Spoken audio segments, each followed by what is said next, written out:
Want to know how to get your audience to remember your key points and never feel lost, no matter how intricate the topic or demo you are presenting?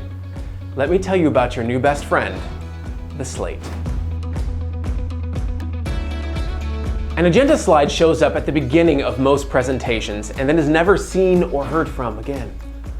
This isn't effective because not only do they forget what you said you were going to cover almost immediately after you've said it, they are using their brain to constantly reorient themselves to the value of your story instead of just enjoying the ride.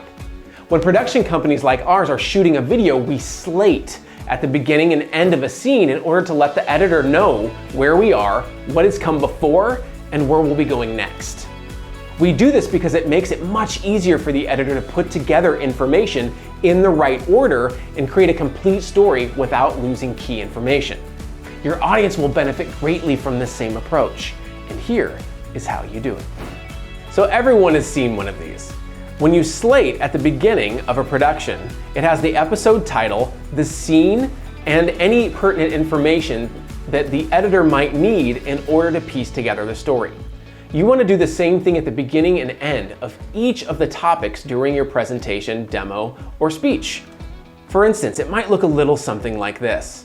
If I was presenting to you on how to look amazing presenting remotely, I might decide that I had 3 topics I wanted to cover with you: camera engagement, basic lighting, and background curation. The episode is how to look amazing presenting remotely.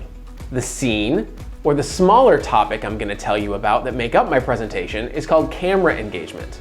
And then I have a moral to each of my small stories, and in this case, for camera engagement, it would be quickly build rapport and trust with your audience, a key moral or takeaway. This should come at the beginning and the end of each of the small stories that you tell, or scenes, during your demo or presentation. That way, your audience always knows where they are, where they've been, and where they're going.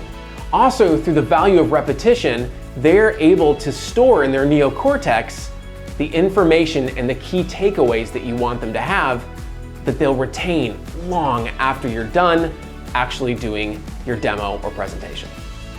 Start using a slate at the beginning and end of each of your story scenes, and your audience will be much more engaged in the moment, and even more importantly, retain your key points long after you finish presenting or demoing.